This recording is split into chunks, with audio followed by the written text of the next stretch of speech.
I don't think it's an exaggeration to say that this moment changed my life. But it didn't start here. In fact, this was the end of a journey. To begin, we're gonna have to go back.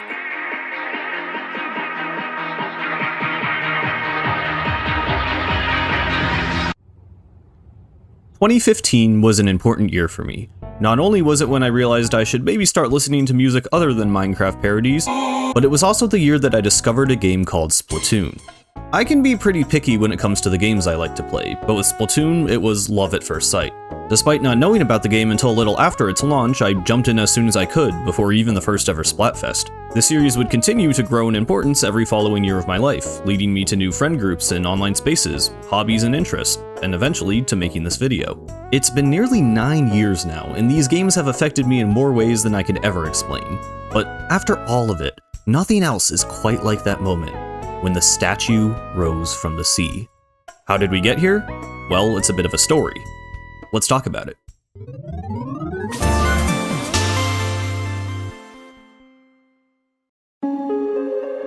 I'm the kind of person who likes to get lost in a world, to stop for a moment and consider my place within a fictional setting, to take characters seriously, to learn their history, and to view an environment from their perspective. Games are a powerful vehicle for escapism, but they can also be something more. After all, what's the point of going somewhere new, if not to learn? There's plenty of debate about the status of games as art, and while I'll admit their existence as a product with advertising may muddy their integrity, it's clear that people care about video game stories. Becoming immersed in a world, riding emotional ups and downs, and growing alongside characters. These experiences have changed lives for the better and brought together massive groups of people who celebrate and enjoy them. But Splatoon isn't a game series known for amazing stories. Sure, it has plenty of popular characters and a fan base dedicated to obsessing over the surprisingly dark lore, but compared to other Nintendo franchises like Zelda, and especially JRPG giants like Final Fantasy, or even indie games like Undertale, at the grand dinner table of great video game stories, Splatoon didn't get an invite. But if that's the case, why am I always thinking about it? Why did Splatoon, of all things, completely scramble my brain chemistry and alter the path of my entire life? If you find out, let me know. Truth be told, I've wanted to talk about the story of Splatoon for a long time, but I was never really sure where to start. And that's because what I have been captivated by is not really a story at all in the traditional sense. While I am amused by the writing of Splatoon's wacky cast and whatever character arcs the fandom likes to pretend they have, what's actually so fascinating to me about this series isn't the plot or even necessarily the lore, but the world that the games have developed. So, if you'll indulge me for the next several thousand words of this essay, I would like to dive into the history of Splatoon's unique setting, my own experience growing up alongside it, and how art has the power to change the world. In a video titled "What Was So Good About Undertale Anyway?", video essayist Andrew Cunningham makes the claim, "Undertale believes in you." He goes on to explain how the game Undertale effectively takes the concept of a player, a person with total control over a game and its narrative, but outside of the game's logic, and puts them inside of the game's logic. Undertale's story is so powerful, Andrew explains, not only because it has well-written characters, but because it deconstructs the relationship between the player and the game. You play a role in Undertale's world, and the game knows exactly how that role will play out, even if you don't. It's a great video, and I absolutely recommend it. But what does any of this have to do with Splatoon? Well, applying this line of thought to our own conversation, I would like to start by making the claim, Splatoon believes in the world. Now, immediately this will sound much less profound than a game believing in its player. So what? Plenty of stories and games and movies and literature take place in worlds similar to our own. But Splatoon's world is special for one big reason. It's our world, just in the future. Splatoon takes place on some forbidden branch off of the sacred timeline where the future of our reality is a Nintendo game. That means that all these bright and cheery battles actually happen 12,000 years in the future after the death of humankind. And you might think that makes for some interesting lore, a surprisingly neat backdrop for a game that didn't look like it would have one, but it's whatever. Especially in Splatoon 1, this hardly even matters, right? It's just an excuse to have the game feature non-human characters in a human-like setting. Or is it? The world building provides context for the multiplayer battles, sure, but it also does so much more. The game's music is diegetic, created and listened to by in-universe characters. The game's fashion is produced by fictional companies with their own names and branding. Almost everything that exists in Splatoon has a reason to exist. A story, however small, to justify and explain its placement in the setting. I think it's worth noting that compared to other industry giants, Nintendo's developers work backwards. They start with the gameplay concepts, then create characters to fit those concepts, then create a world to suit those characters. This gameplay-first approach normally leads to great mechanics, at the expense of more meaningful storytelling. Sacred Stone? Demon King? But the use of reality as a base for Splatoon's setting feels thoughtful. Splatoon is a game that, perhaps more than most, considers the relationship between its world and the world of its players.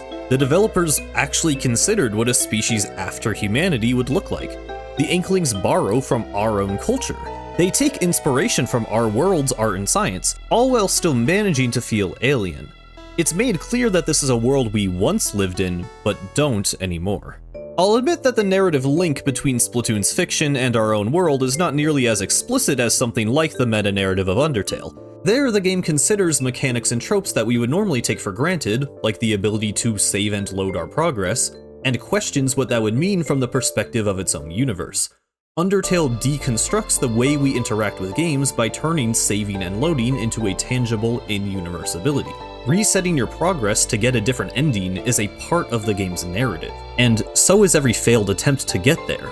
The character you control in Undertale never actually dies. Instead, they canonically rewind time back to their last save point. The character can't really die within this story without breaking the logic of the game's universe.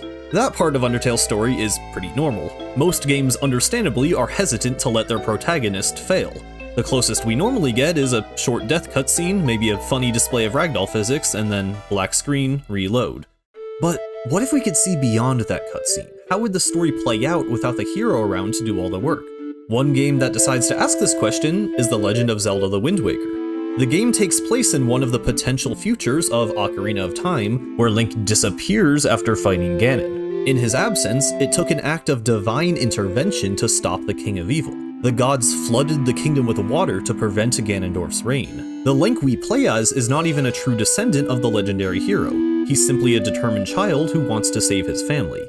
What makes this story so interesting is that it breaks free of the traditional Zelda mold. It comments on the nature of fate by showing us what happens when a prophecy is wrong, when the Chosen One fails to complete his task, and who has to step in to finish the job.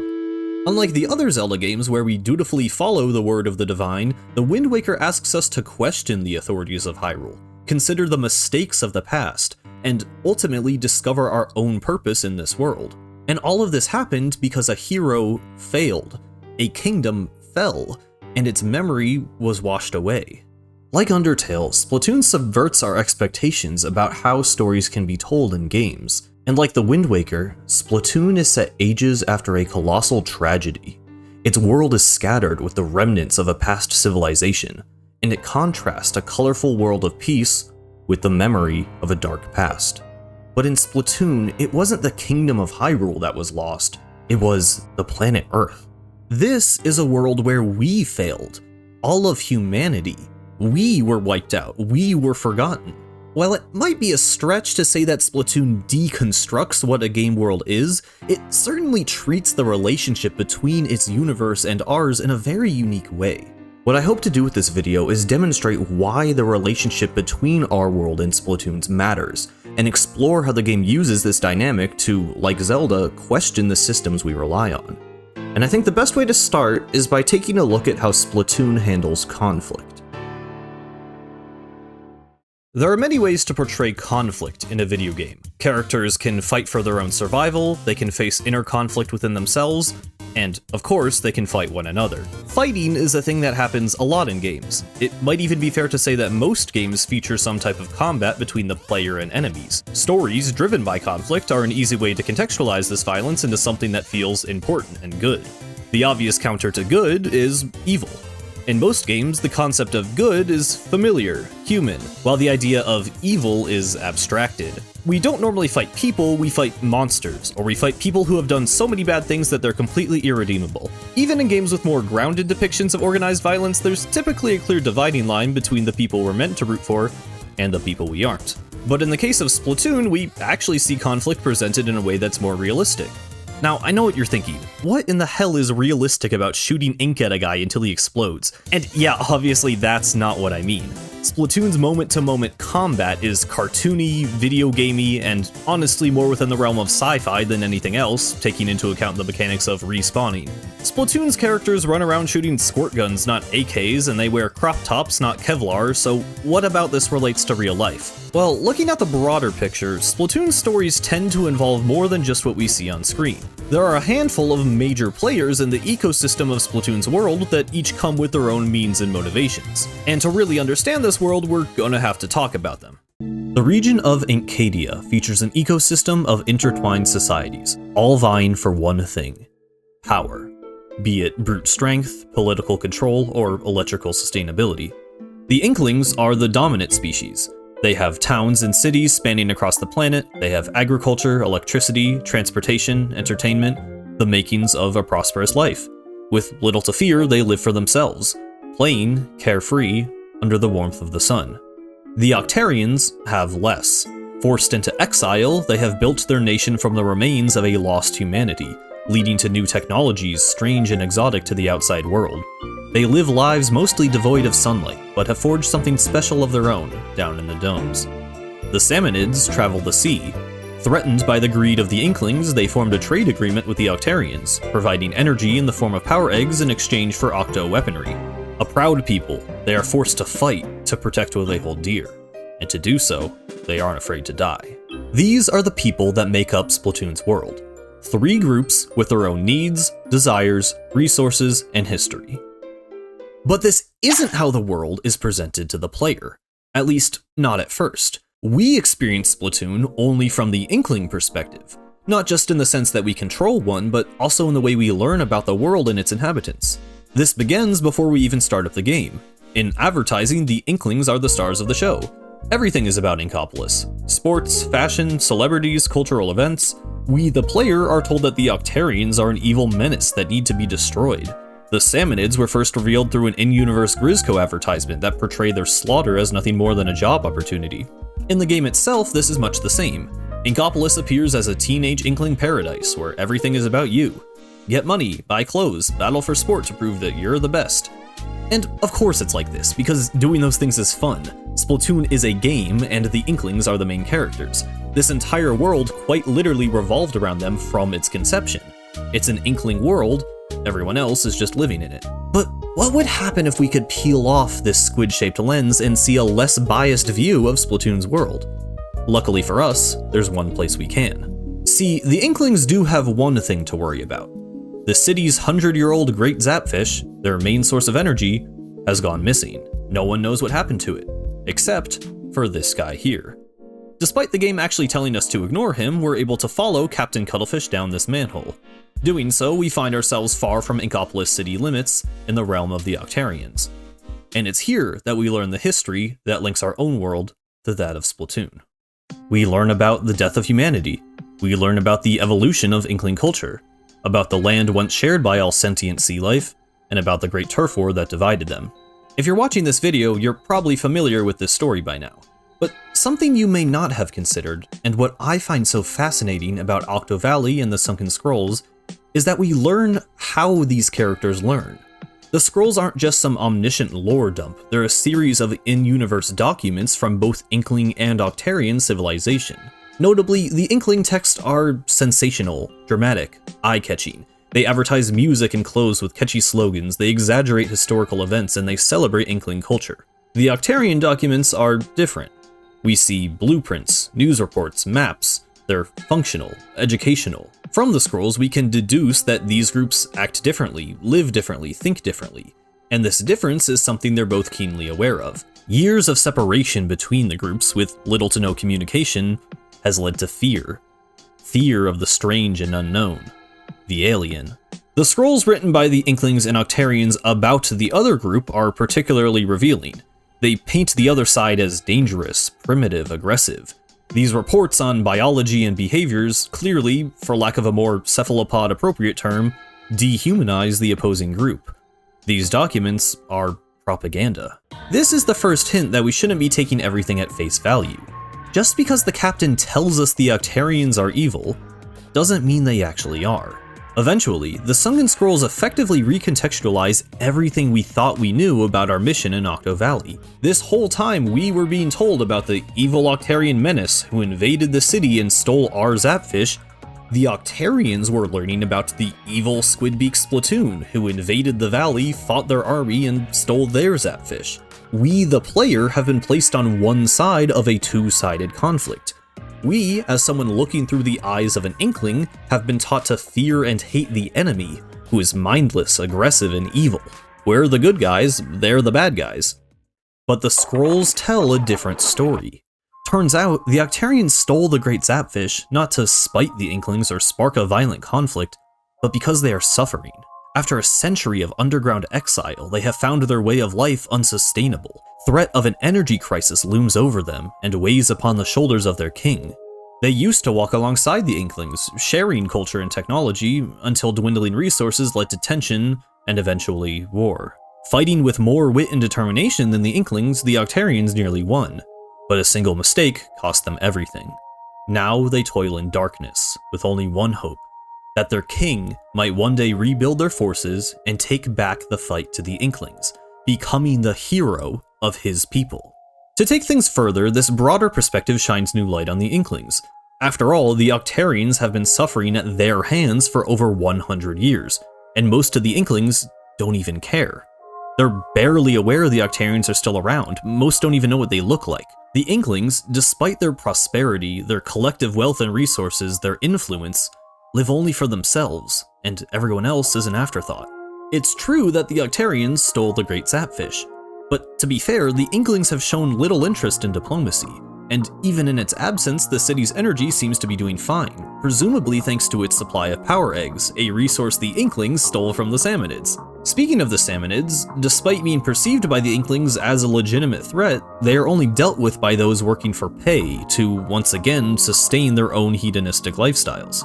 We could make the argument that the Inklings are justified in their destruction of the Great Octo Weapons, which at full power could pose a legitimate threat to Inkopolis. But to infiltrate 27 Octarian domes, steal all of the remaining Zapfish, decimate a good chunk of the Octarian military forces, it's clear that the main goal of the Squidbeak Splatoon is not just to defend Inkopolis, but to maintain the status quo, to perpetuate systems of power and oppression that leave them at the top of the food chain.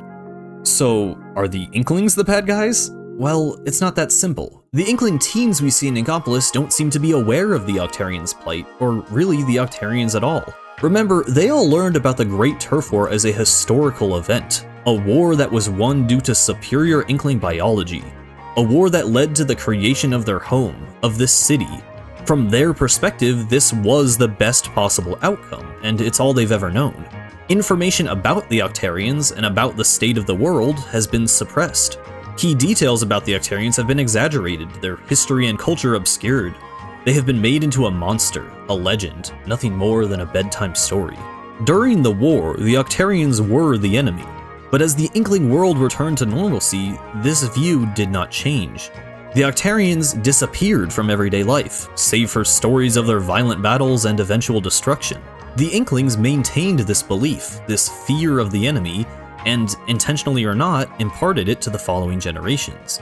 Ultimately, history is written by the winning side. The Inklings we play as did not see the Great Turf War. Few are left alive who did, and without any influence from outside sources, they consider what they've been taught to be the truth. Effectively, they have been socialized by the Inkling government and education system to believe that they are on the right side of history. And remember, the Octarians are hardly innocent. They also spread lies and utilized fear to impart order. In fact, the Octarians are shown to be even more loyal than the Inklings, with a cultural focus on military might. Their brightest minds are tasked with building weapons. Gifted students are expected to serve the king and his army. From a young age, Octolings are trained as soldiers and put on the front lines to defend their home. Both the Inklings and the Octarians have been raised to protect the people and place they came from. They have been taught to love their country and hate the enemy. This isn't some made-up sci-fi mind control, it's just control. It's indoctrination. And we, the player, placed on one side of this conflict, were none the wiser. But here's what makes all of this so interesting to me. That's not even what the game's story is about. In any other game, in most other stories, there would never be this level of detail and world building if the narrative was never going to take advantage of it. But in Splatoon's case, it really doesn't. It's only after we read the Sunken Scrolls that we learn the true, unbiased nature of Splatoon's world. But the scrolls are optional. The game never acknowledges any of this information in plot moments or character interactions. All of what I just said is left completely up to the player to discover. And even after the climax of the first game's story, this conflict isn't resolved. The characters don't learn, and the Octarians continue to suffer, because the game is from the Inkling perspective, and as far as they're concerned, they're the good guys. This just isn't how we typically see conflict in interactive media. Normally, if a game were to address the lack of good and evil, it would put this dilemma in the spotlight. It would pit characters with differing views against one another. It might use gameplay systems to drive the point home, reminding the player that every enemy is a person who can be reasoned with. But in Splatoon, that isn't the point. Despite giving us all the information we would need to think otherwise, Splatoon pretends, and in fact insists, that it does have a basic good versus evil story. The game's narrative is the Inkling narrative. Rather than using the unique dynamic of its world to tell stories about conflict, it plays out just like any other game. But unlike any other game, there's this massive layer of baggage weighing on the story's events. There's a detailed fictional ecosystem made up of different groups of people with different values and history, but the story isn't about those values because its main characters don't care. Because Splatoon believes in the world. It believes that its story is a continuation of our own history, even to the extent that it isn't afraid to let its main characters do bad things and get away with it. Because guess what? In real life, that happens. In real life, we don't have a HUD to tell us how nice we're being to a person we disagree with. We don't have a list of options to choose from with the knowledge that something is sure to get through to them. Some people will call us heroes. Others will oppose us, fear us, and even hate us. And a lot of the time, it really feels like conflict, sometimes even violence, is inevitable. But is that really what's going on? This is a Nintendo game after all. They're known for having a focus on the gameplay with story elements designed simply to serve that gameplay. I mean, it's not like Splatoon is commenting on the nature of war and the suppression of information or anything crazy like that. Right? But then, what is the point? Why include all this conflicting information, these clashing values, this moral dilemma, if nothing ever comes of it? Well, why don't we ask Nintendo themselves? In an interview by GameSpot from March 2018, Splatoon producer Hisashi Nogami spoke about a concept called Dark Nintendo. According to him, it's a phrase used in Japan when discussing these surprisingly dark details and otherwise lighthearted experiences. He explains, "This might be just sort of one of our particular traits as developers, but we start by creating this well-built exterior to our games. But I think that in the worlds we create, we strive to also have interesting inner content. For example, we started with the gameplay necessity of a character that could transform, and we wound up with these humanoid characters that can transform into squids, and vice versa. But then we had to answer the question, why would they do that? What type of world would they live in? That's where the imagination comes in. That ability to give this thing we've created an interesting inner world comes from the amount of energy we spend trying to answer that question. What would their world look like? And after creating the characters, how will they live? Focusing on answering those questions, it's not that we necessarily set out to create something with darkness inside of it, but with depth. We wanted to make this world feel alive, like it has a purpose, and to make it feel convincing.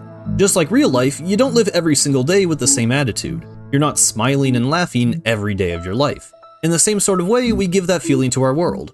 It's not simply bright colors and fun times, there are variations in the emotions in this world that make it feel more convincing and draw people in further. There seems to be a strange, universal appeal to darkness hidden in details. Scary secrets in lighthearted games, unnerving lore within carefree stories. The contrast between fun, mysterious, and melancholy. This has always been a fascination of mine, and I think this interview explains why. The thing is, none of us are Mario. We don't live perfect lives full of happiness, and while it can be meaningful to immerse ourselves in a character's joy, there's something comforting about seeing the sadness reflected as well. With Splatoon, Nogami explains that their goal was to create a sense of depth and realism, to build a stronger connection between game and player. This is why there are in-game brands with their own advertisements and sponsorships. This is why there are names and faces tied to every in-game shop and system. This is why there are explanations for who these characters are and how they got here. And yes, it's why we play as characters who, in the game's story, think they're doing the right thing, even if that isn't always true. Because that's how the real world works. Despite what we might think, there is no good and evil. There's just us and them. That's what I mean when I say Splatoon's conflict is realistic. Unprovoked, the people of this world lived in harmony. It was issues outside of their control that pushed them apart. Those with power drove a wedge between groups, cultures divided, hatred and anger grew, war was waged. But decades later, from the perspective of a teenager, that's all just history. And history can be ignored. As a player, we don't have a say in how these events play out, but we can make the decision to understand why. Splatoon would have been a complete game without these details. It could have been a universe like Mario's, where sure, there's technically politics, technically war, but it's all abstracted into goofy cartoon fun. There's nothing here to take seriously. There's a monarch, but everyone loves her. There are towns and cities, but no homelessness or crime. There's all the good with none of the bad. But in Splatoon, they went one step further.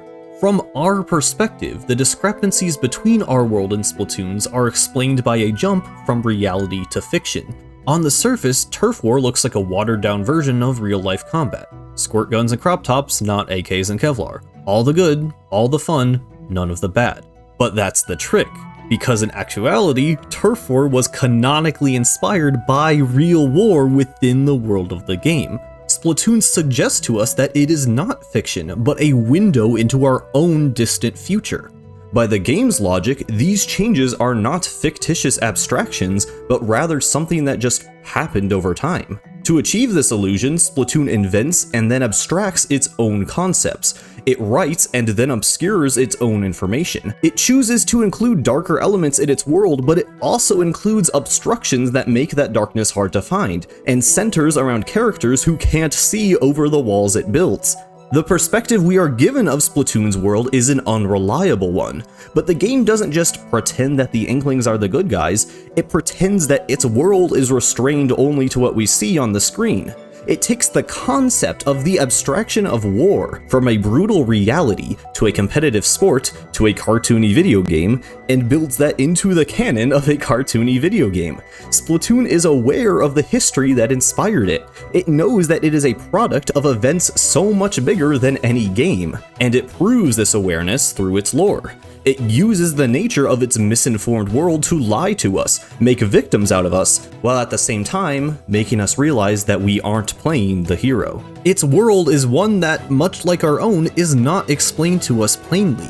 Instead, we must come to understand it ourselves. Because, despite what we may like to think, Splatoon is a game about us. The cephalopods of the future are meant to be our legacy, and they are a reflection of us in every way. Technology, architecture, competition, fashion, advertising, social media, it's undeniable that the Inklings are us. They are what the developers see when they look out into the world, and not everything they see is good.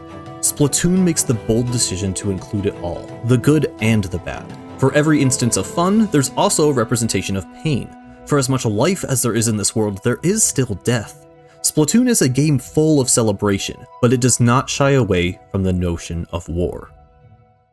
That's why Splatoon's story blows my mind. At first glance, it's a shallow, video gamey plot with no meaningful avenues for any kind of analysis. But if you buy into its premise, read its lore, and imagine just for a second that what it's saying could be true, you realize the developers are saying more about our world than most games would ever dare to. You realize that you are being shown this world through the eyes of an ignorant teenager. You realize the bad guys are at least as innocent as the good guys. You realize the mistakes of humanity, war, discrimination, are being repeated. You realize that there are problems in this world and that they are being ignored. The game's writing doesn't comment on the politics of its own world. There's no statement here, but that's actually part of why it's so interesting. Because there are politics to its world. There are arguments to be made, only that work is left to the audience. It's up to us to decide what is fact and what is fiction, what represents our world and what doesn't. Nintendo was not interested in telling a story about morality or conflict or governmental control of the media, but given the rare chance to develop a brand new universe from the ground up, the developers put care into making the world feel alive, feel believable. And to do that, they borrowed from their lived experience. They created a space with conflict, with imperfection, and they decided to leave the flaws of this world up to interpretation. It's up to you who the good guys are, or if there are any at all. To some people, that might feel like a cop-out, or even just a lack of writing, but this open-ended approach leads to a really unique final product. It allows the game to tackle heavy ideas without losing its lighthearted feel. It builds a personal connection with players by making its lore into a genuine discovery, and it leaves room for interpretation rather than spoon-feeding any particular view. You get out of Splatoon's story whatever you put into it. What I have described so far is only my own interpretation, but the fact that such conclusions can be drawn is, in my opinion, worth talking about. Like, what might it say about our own world that we need ideological or territorial conflict to suspend our disbelief? Why does this make Splatoon's world more realistic? Why would the developers put us in the shoes of a child, most of whom are depicted to be oblivious or uncaring about the global issues the game has made apparent? What might it mean for a fictional conflict to end without solving the problem? Well, maybe nothing, or maybe everything. It's up to you. This is not the only game to reward dedicated players with lore that deepens their connection to the fictional world, but it does so in a way that completely shifts a player's view of the experience as a whole. It takes a world that could never be our own and tells us that it is. It tells the story of a people beyond our extinction who have forgotten our history and repeated it. It is not a dark game, but it is a deep one, with a fascinating level of detail and a surprisingly provocative premise under the hood. Splatoon is absolutely a gameplay-first experience. Especially in the first entry, it can feel like there's barely any story at all if you aren't going out of your way to look for it. But if you do, you just might find something meaningful. Splatoon does not have a complex plot, but it builds a deep, believable world that encourages interaction, discovery, and reflection. But what about the plot? If Splatoon's story doesn't end by resolving the conflict between the Inklings and Octarians, how does it end? Well, it ends with a song.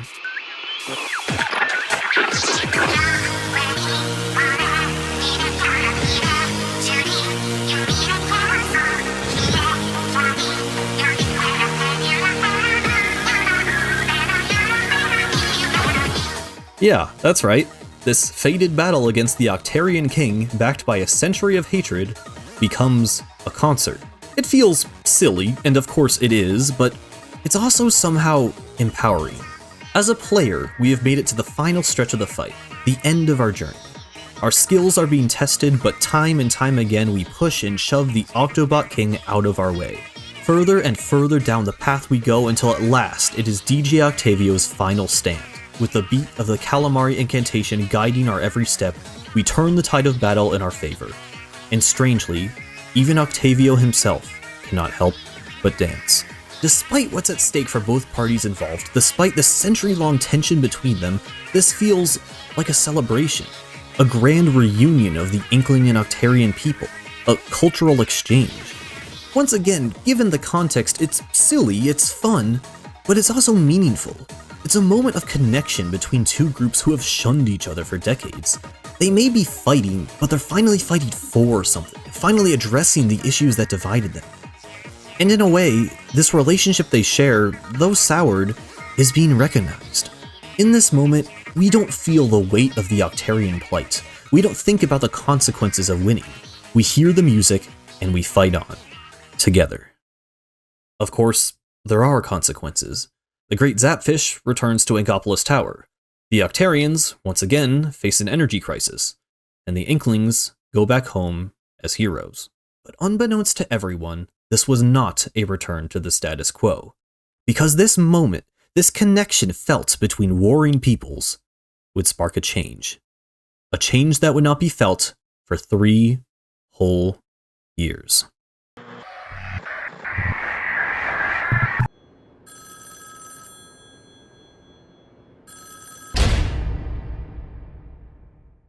Shortly upon entering the era of Nintendo Switch, Splatoon 2 was released, complete with its own single-player campaign. It effectively continues and repeats the story of the first game, with a greater focus on specific characters rather than the world as a whole. It's important for the Splatoon canon, but doesn't really do much to advance the dynamic of Splatoon's world, only maintain it. It was honestly a little disappointing coming from Splatoon 1. Most of what was established was still here, but very little of it is built upon. For a lot of fans, this campaign came and went without much speculation or discovery. It was nice to get more Splatoon, but from a world-building perspective, it didn't do a whole lot. What came next? Very much did.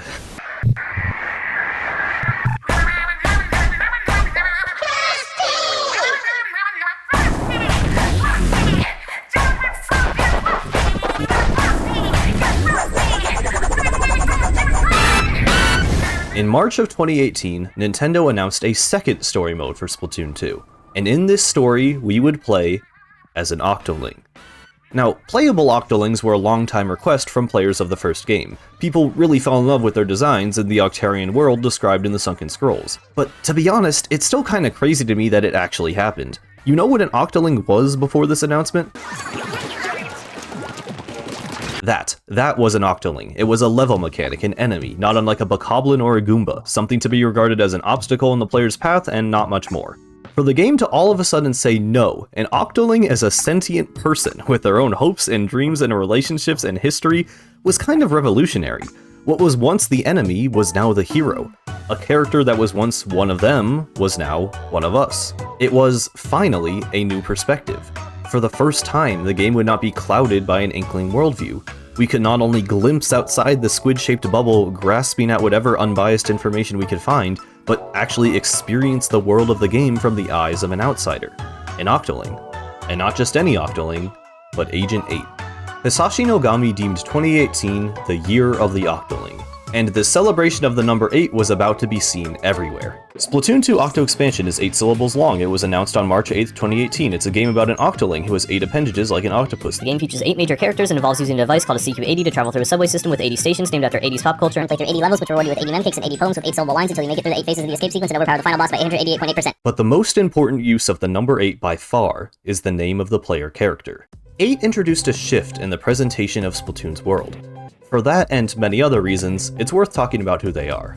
They are officially referred to as Agent 8, but unlike their colleagues in the Squidbeak Splatoon, that title is often dropped, leaving us with just 8.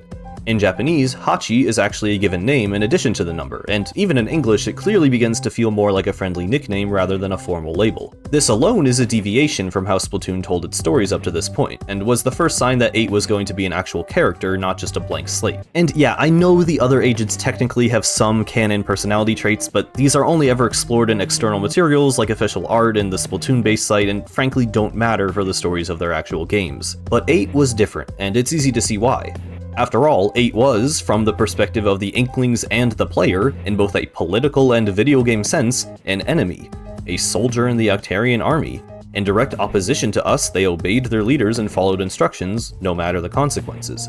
But the story of Agent 8, as we see it, doesn't begin there. It begins with a song.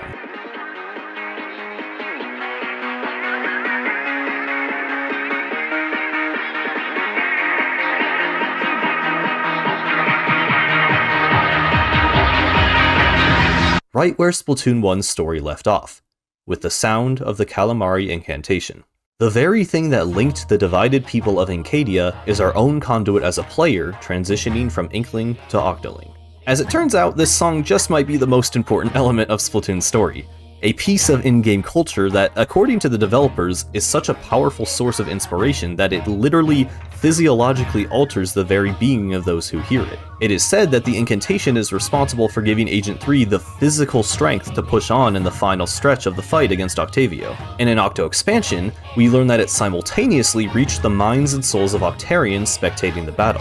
8 was one such Octarian, a person born and raised in the darkness of the underground domes, now shown a glimpse of the world beyond them. It's no exaggeration to say that this song changed 8's life.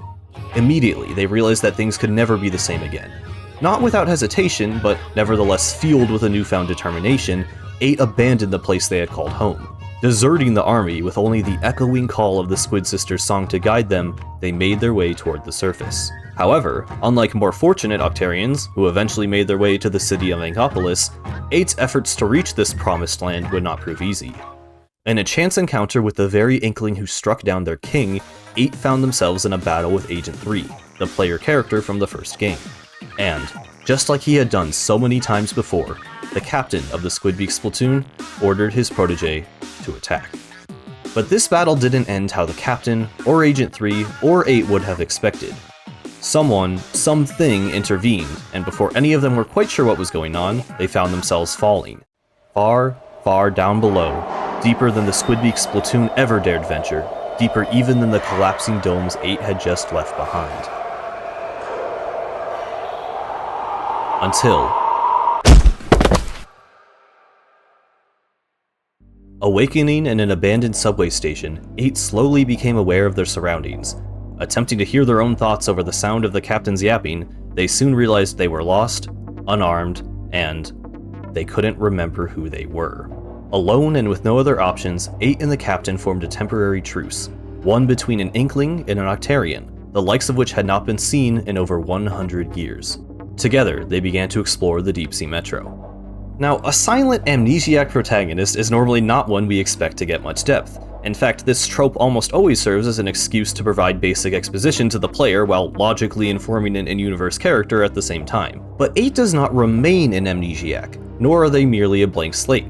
So how does the game go about giving 8 character? Well, I think Splatoon's art director, Sieta Inoue, put it best. In his words, Octo expansion conveys the brilliance of introversion.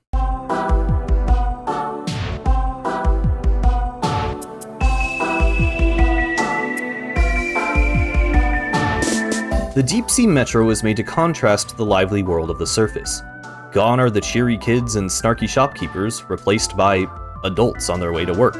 People without the time to sit around and play, people who have moved on from childlike dreams, and those who, despite the circumstances, still cling to them desperately. It's another instance of dark Nintendo, but it persists this time not only in background details, but throughout the whole experience.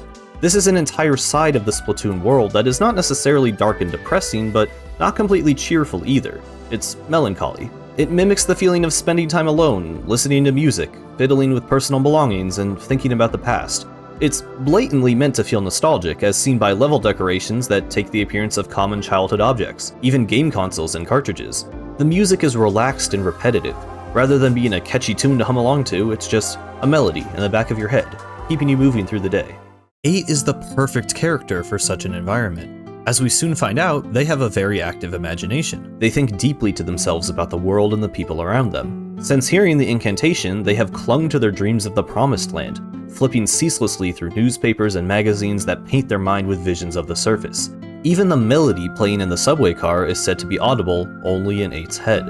These character traits are endearing and give 8 depth, but what really gives us a look into 8's world are the poems written for each memcake. The memcakes are a series of eraser-like collectibles that represent elements from 8's past as well as their hopes for the future.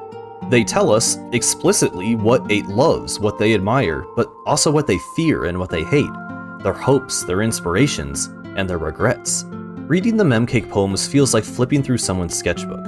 All of their feelings are poured into this writing, unfiltered.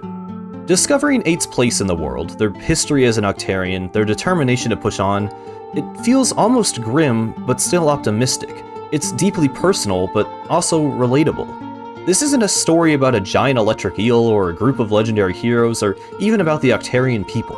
It's a story about 8, about one person finding their place in the world. Unlike Splatoon's other stories, whose protagonists were simply there out of necessity to give the player a presence in the game world, Octo Expansion encourages us to question who 8 is, and gives us the means to discover for ourselves. 8 is not the only character in Octo Expansion with a story to tell. In fact, much of the campaign's charm comes from the dynamic between Pearl, Marina, and Craig Cuttlefish. And beyond contributing to some of the best dialogue in the series, these 3 characters pretty effectively represent the dynamic of Splatoon's entire world.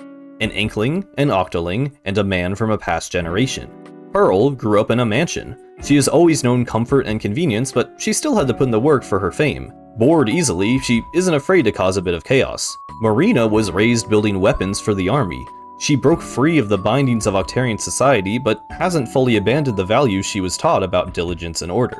Cuttlefish is an esteemed war veteran who lived through the worst of the 2 groups' conflict. He's a bit old-fashioned, but has a kind heart, and isn't necessarily beholden to his past. Because of their differences in personality and perspective, watching these characters interact is endlessly entertaining, heartwarming, and insightful. Because despite everything we have learned about this world so far, these characters manage to get along. The notion that forgiveness is achievable simply through a shared love of the calamari incantation, while surprisingly simple, is meaningful. Cuttlefish had held a century-long grudge against the Octarians, yet a simple demonstration of respect for shared culture was enough for him to lower his guard. Similarly, the chat logs are where Pearl learns about Marina's past as a military engineer, one who served the enemy of the Inklings. But because she knows Marina as a person and has seen her kind and gentle nature, Pearl finds that forgiveness comes easily. This group is an idyllic version of Splatoon's world conflict.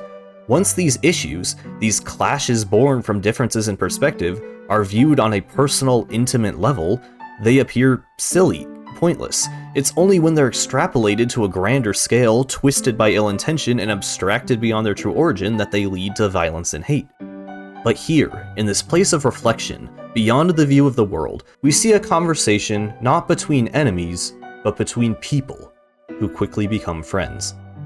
Splatoon 1's story is broad, it's vague, it's distant, it's about groups of people from different walks of life and their interactions over the course of a century.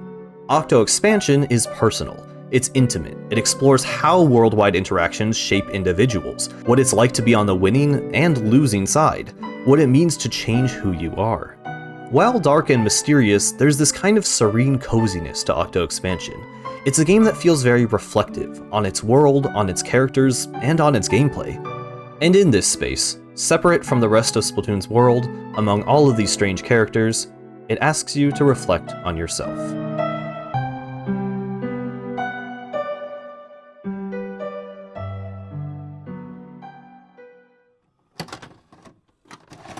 But you can't get lost in the past forever.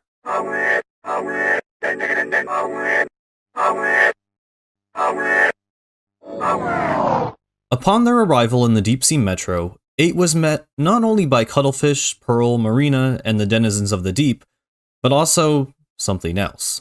Standing in the middle of the station platform was what appeared to be an old-fashioned telephone. The phone presented 8 with the goal of reaching the Promised Land. It led them to the testing chambers of the Kamaboko facility, and it lured them right into its trap. Access to the Promised Land was a prize given only to a select few, those who might have the physical skills and mental fortitude to prove themselves worthy. Only the worthy had the right to ascend to the surface. 8 did as they were told. They passed test after test after test. Some were frustrating, many were difficult, but holding on to the promise of their freedom, they kept moving. The warning signs were not exactly subtle. This whole operation felt notably sketchy, the telephone's friendly facade clearly just that. But what else was there to do? 8 passed the test. They became worthy, and it was only then that the telephone made its true nature known. From the beginning, the telephone's plan was cruel and cunning. It rewarded subjects with gifts that should have been theirs to begin with. Their memories, their emotions, locked behind data-driven exploits. And of course, the ultimate prize, freedom, given only to those most dedicated to its cause. But in reality, freedom was not given at all. Whether or not the unfeeling machine actually considered the slaughter of its subjects to be a reward, the extraction of their DNA a great honor, we will never know. But we do know this. It never planned to send 8 to the Promised Land.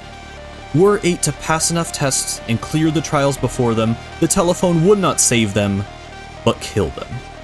It isn't clear exactly how many subjects fell victim to the telephone's blades. Some abandoned hope completely, living out their days in the dark. Others still perished in pursuit of their goal, their lifeless bodies repurposed as another cog in the machine. In the end, there were over 10,000 applicants to the Kamaboko operation, and none saw the light of day again. 10,000 people tried and failed to make this journey, and despite everything, it seemed like 8's end would be no different. The isolation of the deep sea was no longer a comfort, but a horrifying reminder of 8's helplessness. The terrible, shocking truth that they would die here, alone. But that's what made 8 different from the very start. They never were alone.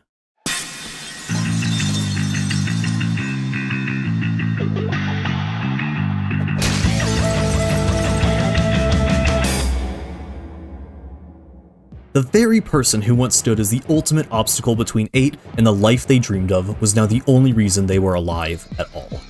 Agent 3, an Inkling, one we controlled, one we used to bring harm and destruction upon 8's home, was now their savior. United under a single cause, they could finally stand on the same side of history. One not given to them by the systems they were born into, but achieved through their own determination. The fight, however, had only begun. 8 quickly escaped through the route revealed by Agent 3 and began their ascent from the deep sea. The escape sequence itself is a powerful part of 8's story. I have gone on record saying this is my favorite gameplay segment in any Splatoon game and possibly any game ever. Not only are the mechanics challenging and satisfying, but the emotional weight of this moment is unlike anything else in the series. We aren't fighting to save some old man, to help the friend of a friend, or even yet, to save the world. We are fighting for ourselves, for 8, for freedom. One step, one phase, one enemy, one platform at a time. Higher and higher and higher and higher.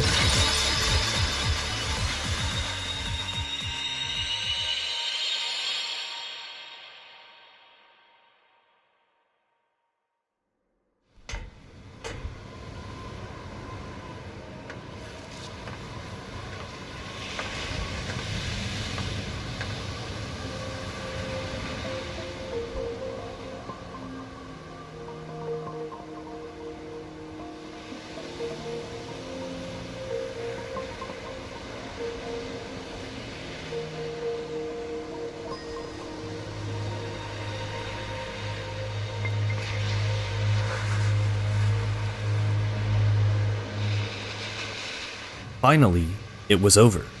8 was free, and you, the player, could return home to Angopolis Square, your own hero. For the first time in their life, 8 watched the sun rise over the bay. They did it, through not only their own determination, but the bonds they had formed with their friends, their heroes, and the ones they once called enemies. They could finally live the life they had dreamed of. They could finally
If 8 was an outsider to the surface world, the telephone was something even more distant.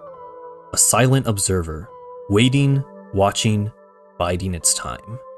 Commander Tartar was the brain behind the entire Kamabo Corporation, the reason for everyone's sudden appearance in the Deep Sea Metro, and the last thing standing between them and freedom. And its reveal at the end of Octo Expansion is the one part of Splatoon's story I can never get out of my head. This is when Splatoon's artists and writers ripped the band-aid clean off, throwing all of the weight of the series' history onto our shoulders. I mean, just look at this thing. In appearance alone, the Nil statue defies convention. A colossal amalgamate of human icons, likely fusing the floral shop bust of Helios in line with the campaign's vaporwave aesthetic with the Statue of Liberty. Again, subtlety is thrown out the window. A giant human figure standing in the waters bordering a land of opportunity. Its arm, presumably intended to reach above its head, is cut off at the shoulder, and in its mouth sits a weapon of mass destruction.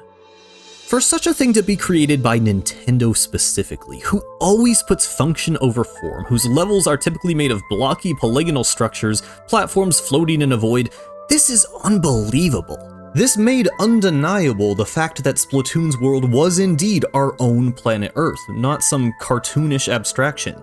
The death and legacy of humanity, which to this point merely served as background knowledge, was now the main focus of the plot. The design of the weapon comically but morbidly unveils the disgusting truth of the telephone's plan, and juxtaposed with the jarring realism of the statue's human form, I frankly can't believe this made it into the game. A direct reference to the late humans would have been one thing, but it doesn't stop there. The telephone, basking in its role as the bearer of humankind's knowledge, not only twists the words of its creators, but ironically perverts the human art it claims to defend, stripping away the friendly facade, wrenching us back to face the reality of this world. Tartar berates our heroes for their ignorance. It has seen and judged their every move since the conception of their species, and it is disappointed. It watched in horror as they fought and killed one another, taught each other to hate, all while obsessing over superficial vanity. The attempted harvesting of 8's DNA was its idea of mercy, repentance for the ails of their society. But ultimately, 8 was just one person. Neither their death nor their freedom would serve as absolution, and this would be their judgment day. Commander Tartar was a machine that outlived man. It knew every mistake we ever made, and yet it deemed the characters of this world unworthy. But consider what it cites as reasons for this conclusion. You wage war over minor genetic deviations. You obsess over trivial fashion choices. That sounds familiar, right? Tartar may be speaking to a group of Inklings and Octolings, but its writers know we're listening. This speech blatantly criticizes flaws rampant in our own reality.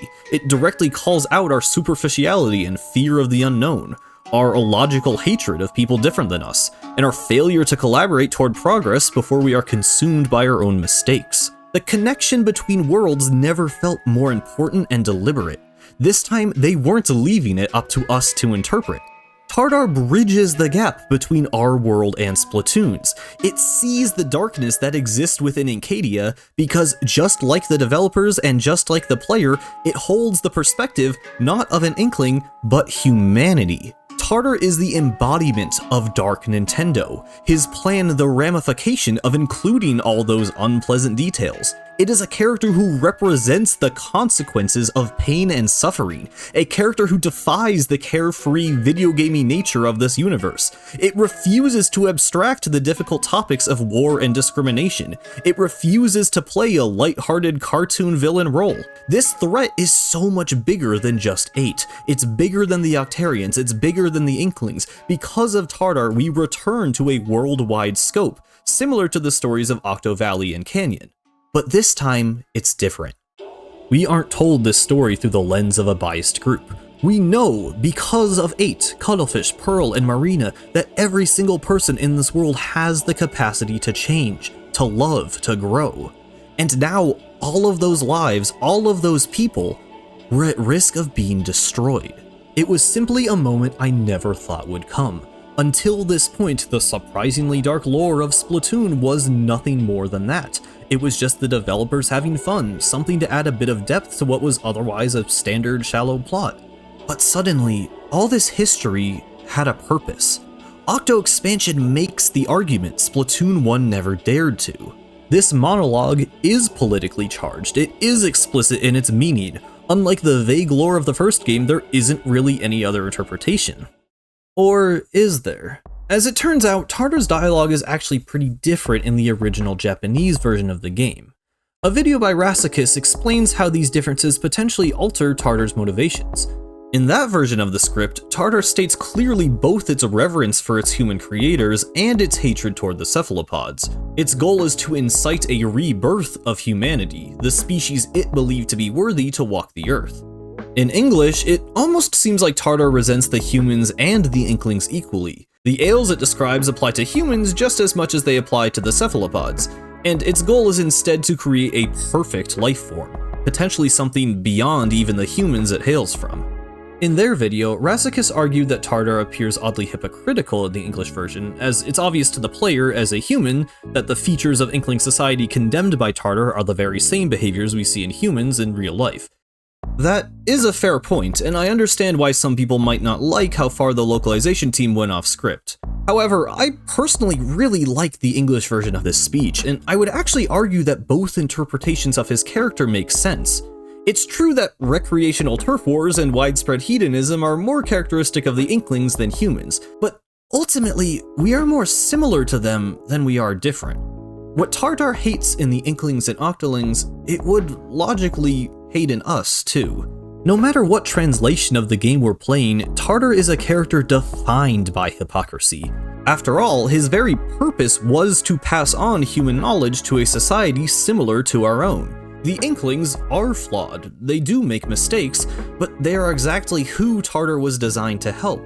For Tartar to cause their extinction rather than prevent it, as it was meant to, is hypocrisy to the extreme. You may have your own doubts about Tartar's speech accidentally condemning humankind. Admittedly, my stance on this wasn't always so firm, but then something interesting happened. Something called Splatoon 3. I won't be talking much about Splatoon 3's story in this video, but there's a specific piece of world building introduced in the third game that sticks out to me, and it has retroactively changed the way I view this scene forever. Earlier, I claimed that Splatoon's world and characters are meant to be a reflection of our own, that its story can be viewed as a commentary, a warning about the way we choose to live our lives. That has always been my interpretation. But for a long time, that's all it was. An interesting thought, but really a largely unfounded one. Splatoon 3 actually changed that. As far as we currently know, Alterna was the final resting place of humankind. It had been suggested in the past games that the Octarian domes were actually originally built by human survivors of the Great Flood, but we never got much insight into these groups or how they died. In Splatoon 3, though, we are given the opportunity to explore one such dome, and learn the last of humanity's secrets. We learn that in Alterna, human scientists work ceaselessly towards solutions to rebuild their civilization. Many sought to preserve the world of the past, while others laid paths for the future. Studying the wildlife found in the seawater that filled much of the Alternan cavern, one scientist developed a new type of liquid crystal, derived from the bodily fluids of squids. Strangely, these crystals began to change color. It was quickly determined that the crystals reacted to faint electrical signals produced by the human mind. They could effectively visualize human thought. Much like the haphazard screens and lights that had decorated the Octarian realm, the blue sky we see in Alterna is nothing more than a fantasy. A fantasy constructed of these strange liquid crystals. A reflection of human desire. The reason this underground dome bears the appearance of a beautiful daytime sky is because that sight was the last thing to ever give a human hope. It was the last expression of our desire to be free. Upon the collapse of Alternan society and the destruction of the dome, these crystals shattered and dissolved in the sea. There they were absorbed by the creatures of the deep, and, miraculously, the desires of humanity lived on. The evolution of the Inkling and Octoling species were guided by human will. Over the course of thousands of years, they left the cavern, they walked on land, they traveled the planet. They freed themselves from the grave humankind had dug, and life on Earth continued, as it always had. The Inklings are not us, nor are the Octolings. Neither could ever fully embody what it means to be human. But what we do share with them just may be the thing that matters the most. It's impossible to know exactly what Tartar's speech was meant to say about us. Its philosophy is intentionally flawed and hypocritical, but I don't think that makes it a bad character, and I don't think any semantics could ever undo the impact this speech had on me. In fact, this contradictory evidence and inexplicable conclusion makes sense for a haywire machine. After 12,000 years of failing to achieve its prime directive, the telephone took whatever measures it could to satisfy its creators. It doesn't know that what it's doing goes against the wishes of the professor because it lacks the very thing it values so much: humanity. Tartar was meant to be a celebration of our legacy, but ultimately, it was only our final mistake. Tartar's role as an antagonist meant its defeat was inevitable, but what does its destruction mean for this world? Tartar demands that 8 and the others confront these societal sins, but do they? They begin fighting back without a moment's hesitation. Well, of course they do. The telephone's plan involved a worldwide extinction event. We can all agree that this is a bad guy, right? It doesn't really matter. Despite what it may think, Tartar did not represent humanity. It did not stand for anything. It was only a machine following instructions. But that machine, in a way, carried humanity's hope. This victory is beautiful, but bittersweet. Tartar contained the collective knowledge of all humans, all of our lives, all of our memories, all of our successes and failures, and now it was gone. What's concerning about this moment, perhaps even frightening, is that in some ways, Tartar was right. His claims are not enough to warrant mass genocide, but the Inklings and Octolings are flawed. They do wage pointless wars, they pollute their waters, they build unsustainable infrastructure, they fail to educate their youth, they fail to learn from their mistakes. Tartar has seen a society fall. It knows better than anyone that it could happen again. Splatoon 1's art book puts it succinctly: no species can remain the ruler of the planet forever. We saw this during our mission in Octo Valley. We contributed to unnecessary violence, experienced the mistakes and dubious morality of the Inklings firsthand. If you played Splatoon 1 and if you read the scrolls, the weight of the scene is monumental. We know Tartar isn't lying. Perhaps we can even relate to its anger. And now, from the eye of the Nil statue, Tartar tries to hold us accountable, but it fails. Instead, the destruction of humanity's legacy is celebrated. Is that it?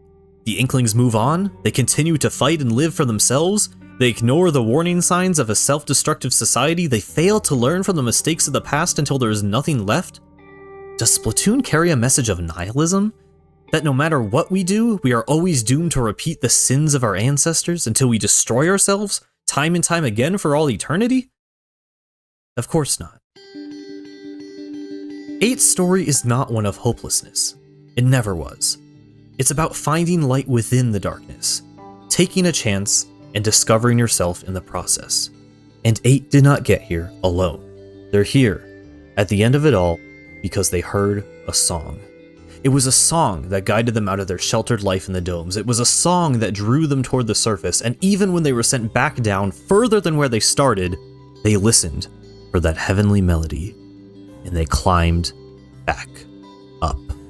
Like so many tales of heroism, 8's story shows us that one person has the power to change the world. But it also shows us that it's never really one person. Without the help of Pearl and Marina, 8 would have died in the dark. Without Kelly and Marie, Off the Hook never would have met. Marina would still be a soldier. And without us, the human race, the Inklings would not even exist. If Splatoon carries any message, I think it's this. People inspire people through passion and creation. Illustration, literature, music, performance, scientific achievement, creation is what drives the world forward. That is what Tartar could not see. That the most important element of human life, the power of creation, still persists. A power that requires failure, mistakes, differences in thought and expression. These characters may have a superficial view of the world. They may not always see the problems that feel so obvious from our perspective. That is something that has always and will always be true of people. Seeing the world as something other than what it truly is can be dangerous. It can hinder the scope of our knowledge and understanding. It can drive us to say and do horrible things. But it's also our greatest strength. Sharing our own perspective, the way we see things, can lead others to the truth.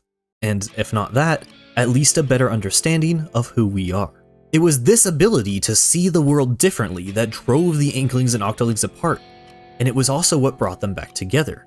Creation, art, media, it's powerful, and in the wrong hands, it becomes a weapon. The world can feel connected at times and divided at others, but the reality is that more voices can be heard now than ever before. So let yourself be heard, share your perspective, and most importantly, make sure to listen for others. Because there's always more to know, there are always connections to make, and even if you were taught to hate, you can always learn to love. The telephone's defeat does not symbolize the death of the human spirit. Far from it.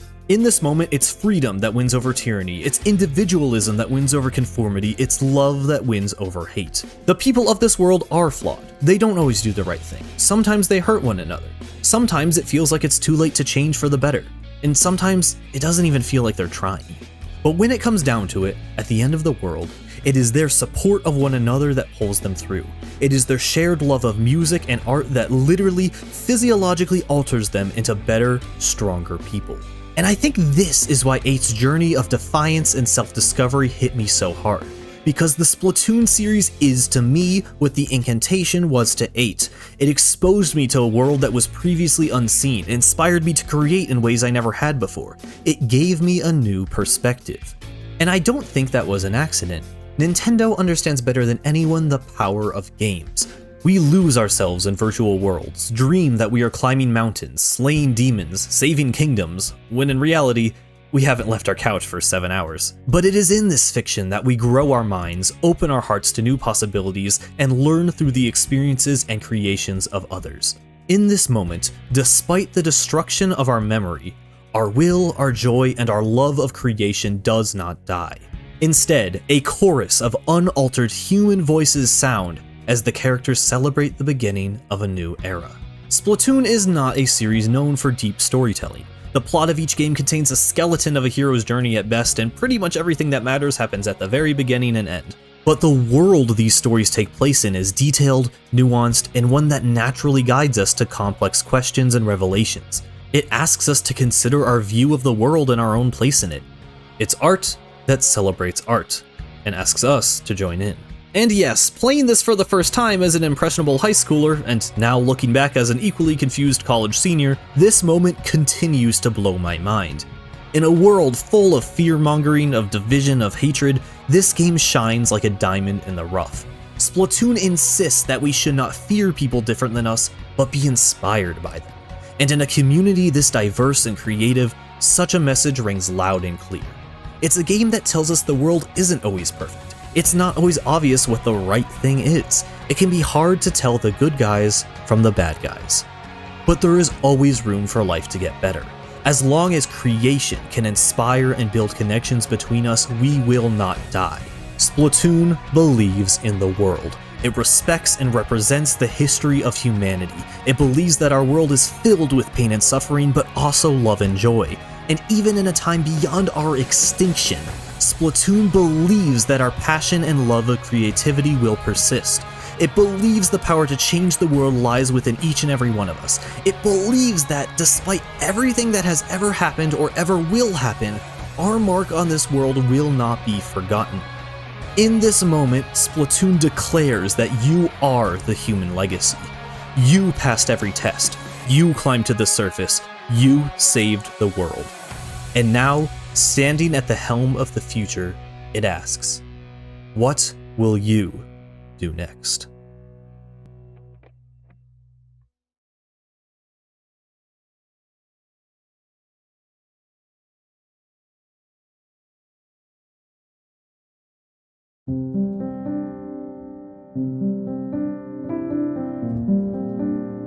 Look, I'm not gonna sit here and pretend that everything I just spoke about comes directly from Splatoon. My interest in the series has always existed in tandem with other media and just the people and world around me.